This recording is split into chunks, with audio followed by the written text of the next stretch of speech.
morning, everyone, or good afternoon by the time this reaches you all.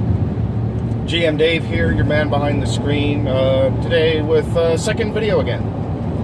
Yeah, I'm feeling a little bit extra prolific this week, partly to make up for the fact that last week I didn't really make a whole lot.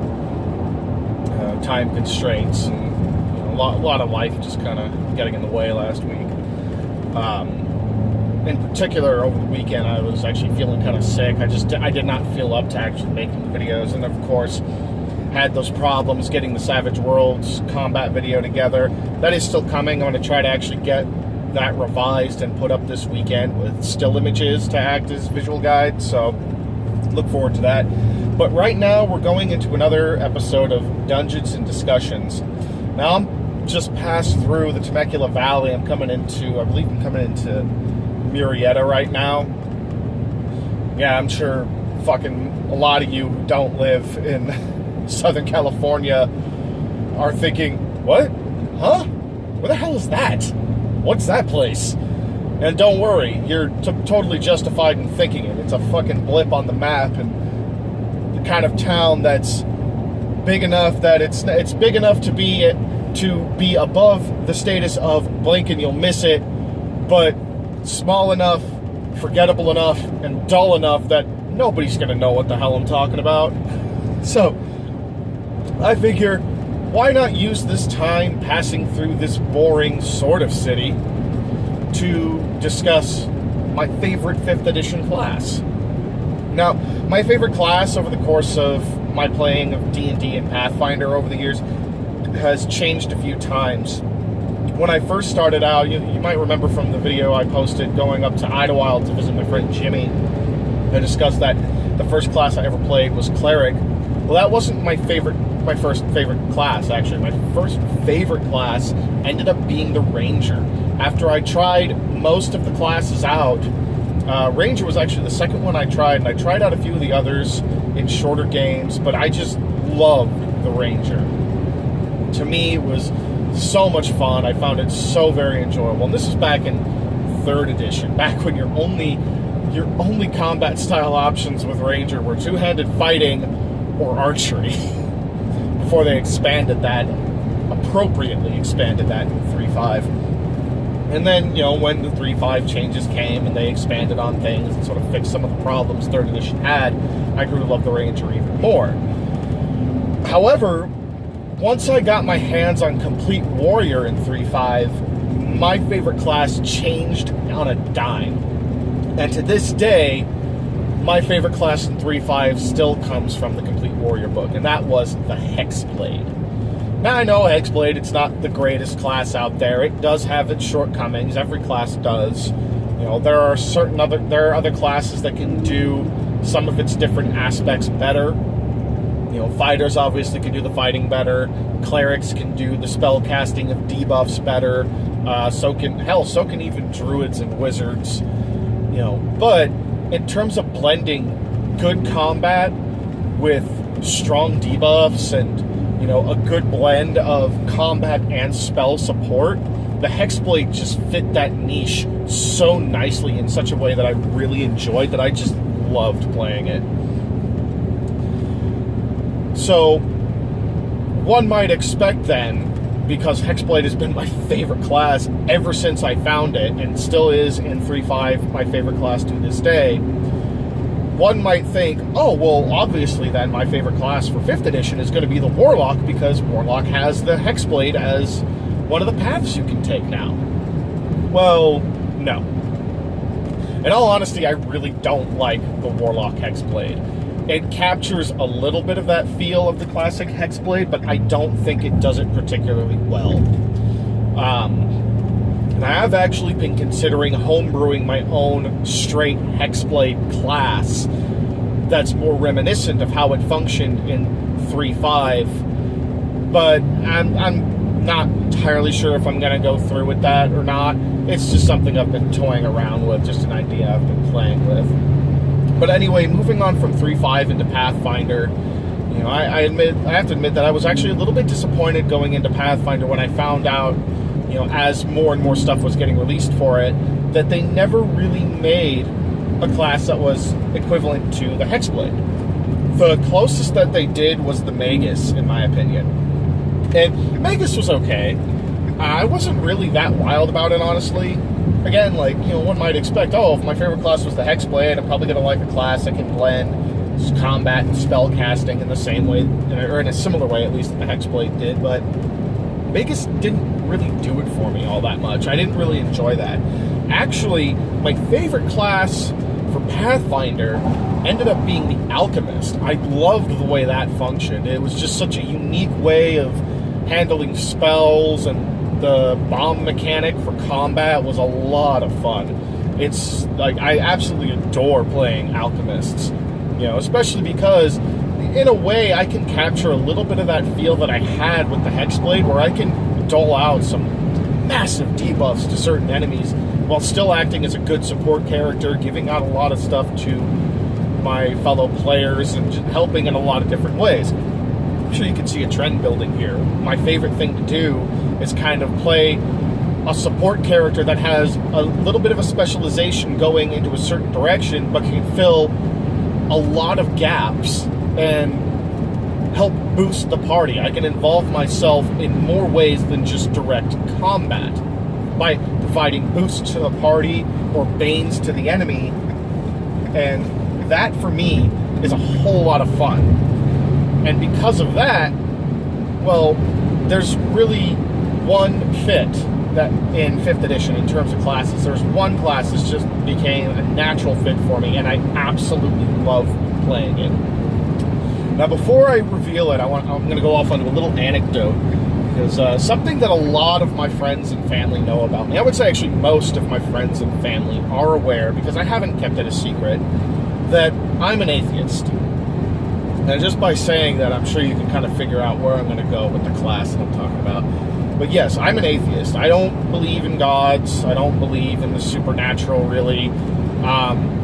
I think that it's possible that these things could exist, but until I can actually see some rock-solid proof that shows me beyond a shadow of doubt, yes, this is real, I'm not going to devote myself to religion. I'm not going to devote myself to a god. I'm not going to devote myself to any of that. And the reason for that is because I already did that in my life. I was raised Catholic by a very, very open family. You know, my family is very mixed heritage, and that's due to the fact that myself and all 4 of my younger siblings, we were all adopted. Actually, so was my half siblings, my older brother and my older half brother and my older half sister, who were, you know, the son and daughter of my dad and his ex-wife. They were adopted too. So we had people of all different ethnic backgrounds in my household, and we had a mixture of religious backgrounds in my household too, because my mom was a non-Orthodox Catholic, and she was raised Catholic by her parents, and my dad is non-Orthodox Jewish. So we had the celebrations of Judaism. We celebrated Hanukkah and the Jewish holidays. We also celebrated the Catholic holidays. We did so very loosely. You know, religion was never a really strong, powerful thing in my household, but I did go to catechism classes as a child. I learned about that stuff. But I started realizing at a young age that I really didn't believe in any of it when, as I was going to those classes, I started noting that I found myself wondering a lot why what I was told was true in these classes didn't line up with my own observations of reality. I mean, as a young kid, I was really in tune with that stuff. I honestly partly suspect that with how, like, ridiculously in tune with some of that stuff I was, and how ridiculously how much of a loner I was, and how, like, just very savvy with numbers, very savvy with numbers, letters, you know, speech, language, math, all that stuff, science. I was really savvy with intellectual things as a kid, and really bad, for the most part, with social interaction, which I never got diagnosed with it, but it wouldn't surprise me if I, at least as a kid, was a little bit on the spectrum. I would not be surprised to find out if that was actually the case. But, you know, basically, yeah, my experiences, my observations of reality did not line up with what I was told was the truth. So I came to realize that I don't really believe in any of that stuff, and then as the years went on, I came to learn what that meant, that I was an atheist, and so on and so forth. And now a lot of people would think that means that, oh, you know, you're an atheist, so you hate religion. Oh, you're an atheist, you're a devil worshiper. Before I actually go back into the proper Dungeons and Discussions talk, I know I'm kind of diverting topics here. I just want to note something real quick. Atheists are not devil worshippers.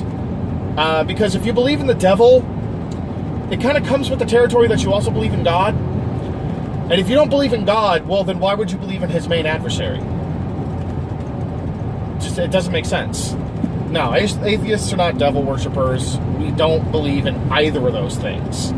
You know, hell, most Satanists don't even worship the devil. They don't believe in Satan as he's depicted as the devil. It's a completely different thing. But again, I'm going way too far on this tangent.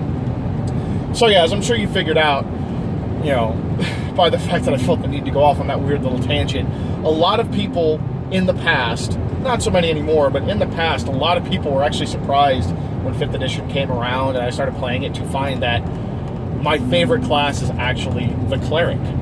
Yeah, the class that is all about worship and religion.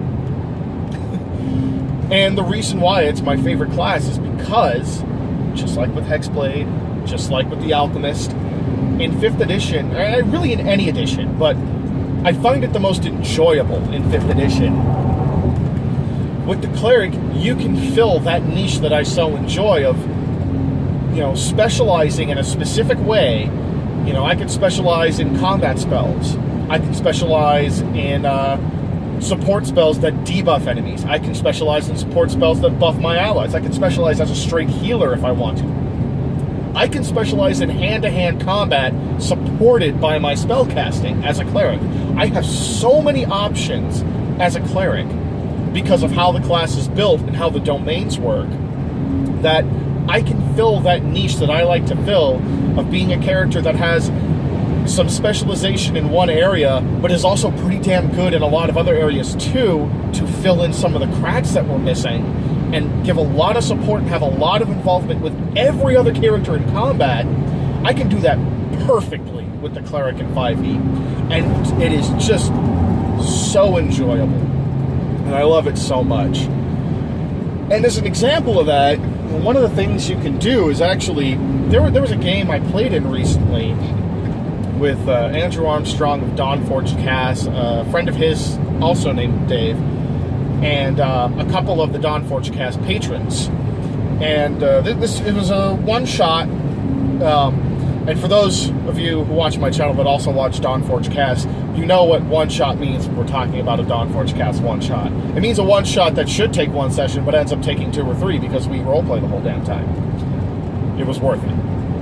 It was so worth it. The game was super fun. But yes, this game, it was a one-shot adventure where you're meant to go and explore this desert. I'm not going to put any spoilers in there, but you're exploring an old desert, and it's an original world created by Andrew's friend, completely original campaign, and this was one of many playtests that he had done for it on Roll20. I believe he said he's considering actually, once he gets it ready to go, he's considering actually putting it available for purchase, and if he does so, I highly recommend it. It was very fun, incredibly well made. He made all original art for it. It looks fantastic. He even drew original custom tokens for our characters based on the descriptions we gave, and allowed us to keep them. You know, so I have the token for that character, and I'm going to be reusing her in the future. Actually, when I start my first big campaign on this channel, I'm hoping in like a couple of months I can do that. But when I start that campaign, I'm actually going to feature the cleric I played in that game as an NPC in it. And furthermore, I'm actually going to feature her later this week in another character build, exploring not like the Dervish build where I was exploring a way to recreate an old Prestige class and some of the feel of that with 5th edition, but this is more of a character concept build. Oh god, what was it? I'm losing my train of thought here. A thematic build. This is a thematic build, and it's basically a fire cleric. And I designed her. She was a member of a cult who worships elemental fire. They just worship fire, basically. It's a fire cult, a sun cult, that kind of thing.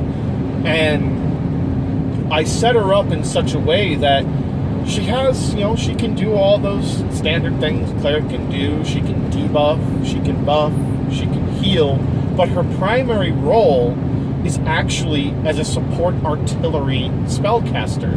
She's meant to help support the party wizard or sorcerer with additional supplemental damage and support the rest of the party by giving out buffs to them, debuffs to the enemy, and spot healing here and there to supplement that when damage happens to be taken. And it was a lot of fun to play. Now, I mean, don't expect a whole lot of depth or a whole lot of complicated gameplay with that build. It's a very simple build. It's a straight 20 level cleric build.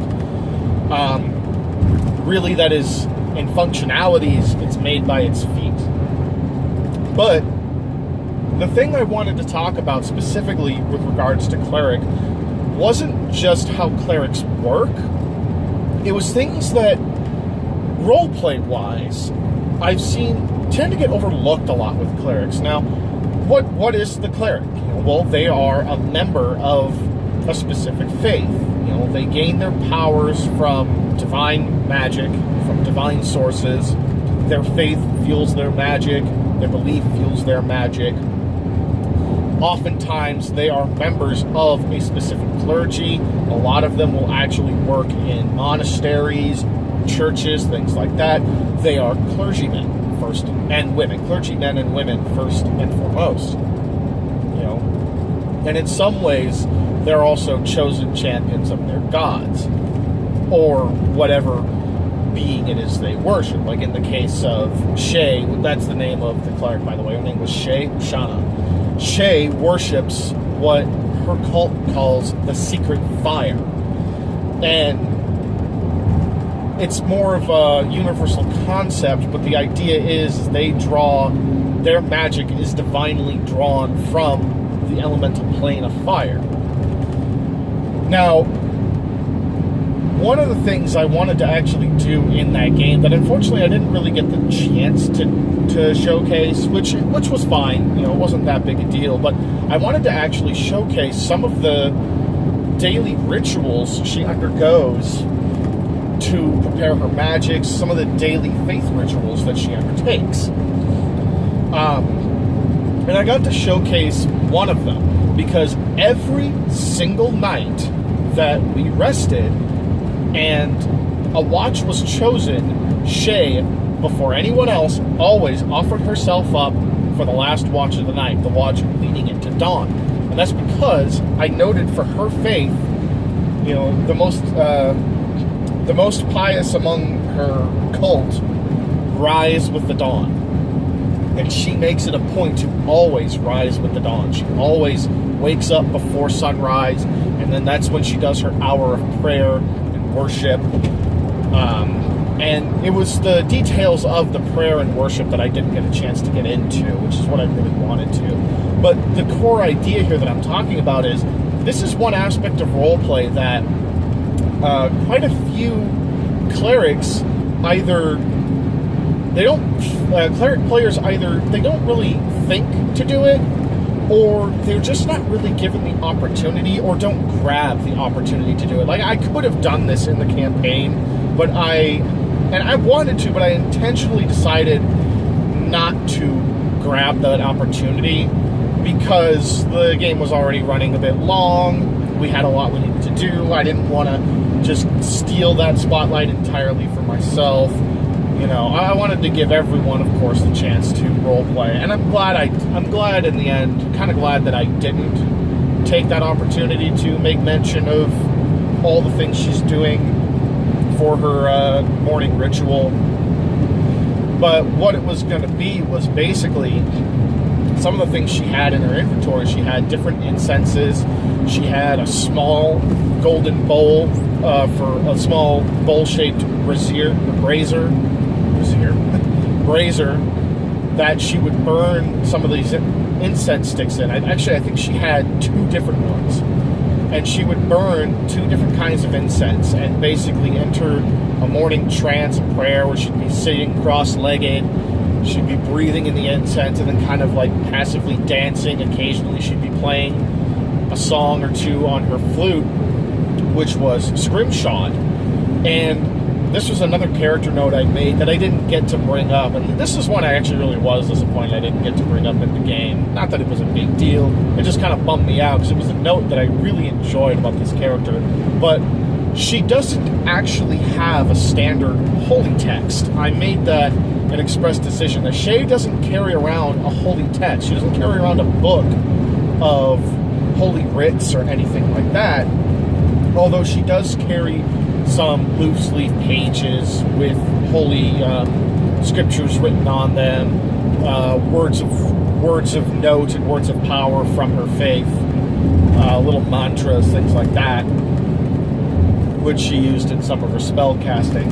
But her actual holy text was scrimshawed onto her flute in a runic language unique to her faith.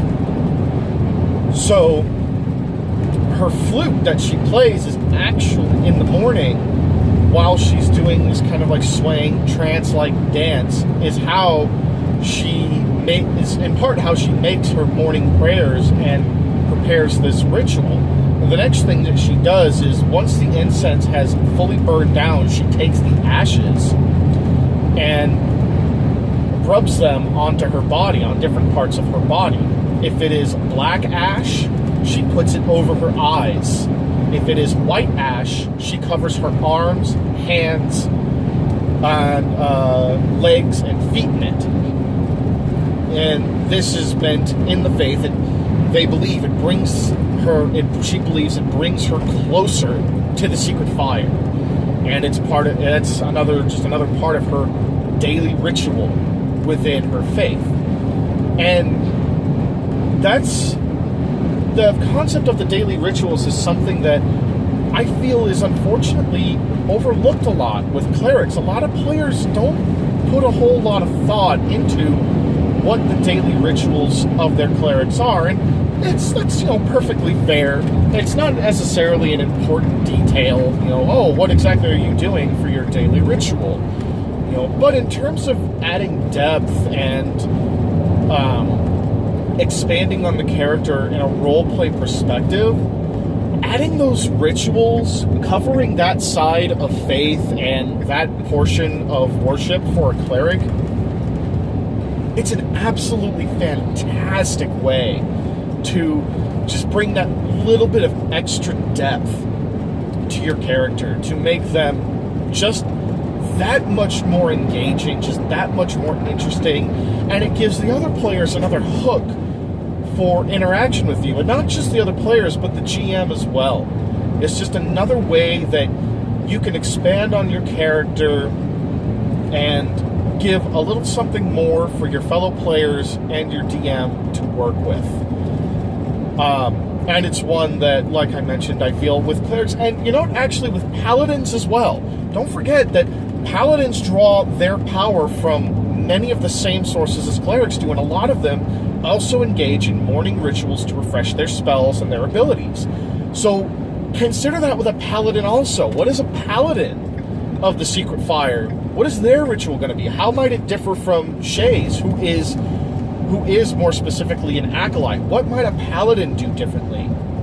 Maybe they temper their weapon in their brazier, and then, maybe the paladin will place whatever weapon it is, the metal part of whatever weapon it is, over the brazier and get it a little hot and then, leave a small burn on their arm or something to remind themselves of the pain and danger, but also the power that comes with fire for that faith. This is just something I'm coming off the top of my head. But yeah, long story short, going into the rituals and especially the daily rituals of clergymen, of clerics and paladins, any character that draws their power from faith, going into those rituals is a fantastic way to expand a bit on their character, to show a little bit about the culture that comes with their faith, and show a little bit in some ways about what aspects of that faith they hold important to them. And it's just a nice little way to bring a little bit of extra depth and a little bit of extra involvement to your character, and give your players and GMs just one more hook to interact with your character through. So that's about all I've got for you on this video today, friends and gamers. What do you think about this idea of actually exploring the faith rituals and things like that of faith-based divine casters, clerics, paladins, and anything else like that? Or any character, really, that believes their power comes from faith, even if it doesn't necessarily. Like, let's say, for example, a sorcerer who draws power from elemental fire. She has a fire elemental somewhere in her bloodline, or was infused with that element somewhere in her past. Maybe she believes it was a gift from the gods, and even though it's arcane magic, she goes through rituals like that too. What do you think about exploring those sorts of things? Do you think that's something that's worthwhile to do, or do you think it's not really important? Personally, I think it's a great way to add depth to character. Let me know in the comments below what your opinions on this are. If you found the video interesting and useful in any way, please feel free to leave a like, a comment, and share it around if you could. I greatly appreciate anyone who shares my videos around and helps me gain that much more traction with my channel. I'm really hoping to make this a success here, and I need your help to do that. If you like what I'm doing here and you want to see more of my content, feel free to subscribe and hit that bell notification button. Occasionally it does work, but if you want more consistent updates, I do highly recommend following me on social media. There are links in the description below. Currently I am on Facebook and Minds. I will be adding a Twitter and Gab account for additional announcements at a later date this week. With that said, friends and gamers, it is my sincere hope, as always, that you continue to roll high, role play well, and game on. Have a lovely day.